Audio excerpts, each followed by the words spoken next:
So the next view is open mouth view, and this view is done to see the C1 and C2 vertebra. C1 vertebra is also known as atlas, and C2 vertebra is also known as axis.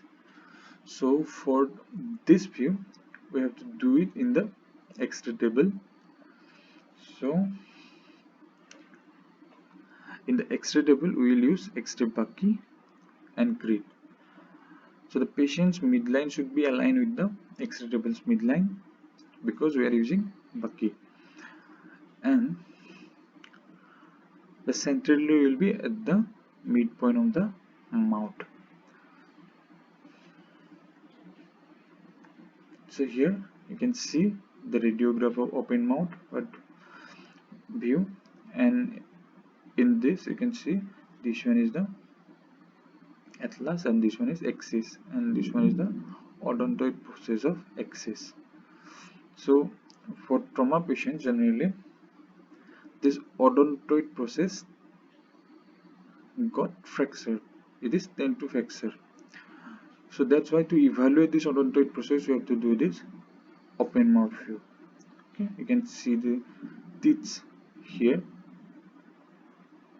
and you can see the occipital bone out here,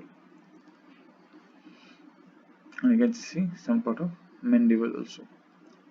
And you have to give a marker, and this is the left side of the patient. You have to put a left marker out here. The next view is anterior-posterior, 3rd to 7th cervical vertebra. So in this view, you have to ask the patient to raise his chin a little bit so that the mandible doesn't superimpose with the 3rd cervical vertebra. So out here also the patient's midline and acceptable midline will be aligned.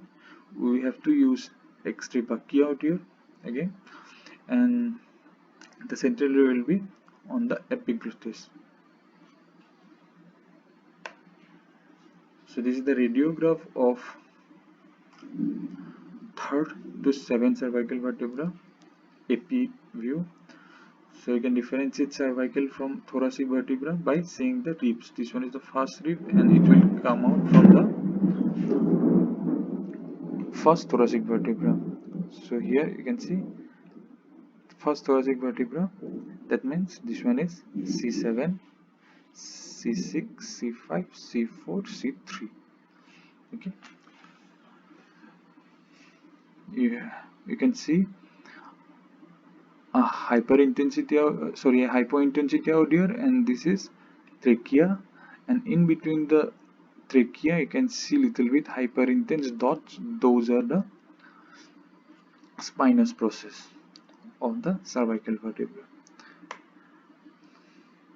Okay, this one also indicates the same, and here we have put a right marker because this is the right side of the patient, and you can see this one. If you don't raise the chin of the patient, then the mandible will superimpose with the cervical 3rd and 4th cervical vertebra. Next, you can see an axial view of upper cervical vertebra. That means axial view for C1 and C2. So this view is done to see the C1 and C2 vertebra for traumatic patients.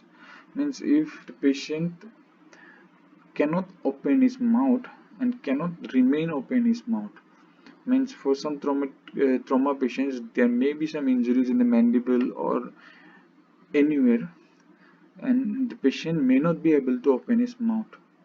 So for that patient, if we have to evaluate the odontoid process, then we have to do the axial view.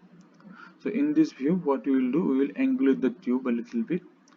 The angulation will be codocranial, means the angulation will be codum to cranium, and 30 degree from codum to cranium, and the centrally will be on the mandible, okay, and the chin.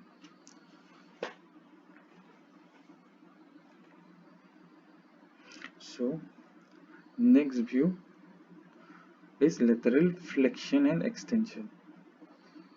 So if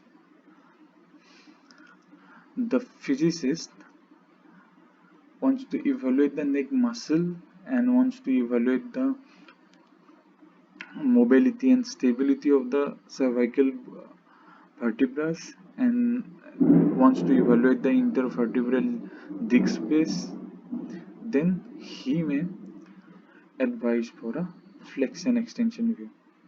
Okay,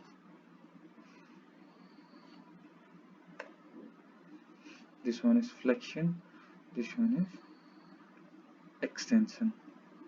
Okay, here you can see the mobility of the cervical vertebra, there is compression of the cervical vertebra. So if the patient has some fractures on the neck or on the cervical vertebrae, you cannot do these two views. So the last view is lateral swimmer's view, and yes, this view is also done for thoracocervical junction to evaluate the thoracocervical junction. Generally, in our general lateral position, the thoracocervical junction it doesn't image properly. So that's why what we will do, we will ask the patient to raise his hand near the film, then this will automatically lower the other shoulder of the patient. Then what you can see, we can see the thoracocervical junction out here.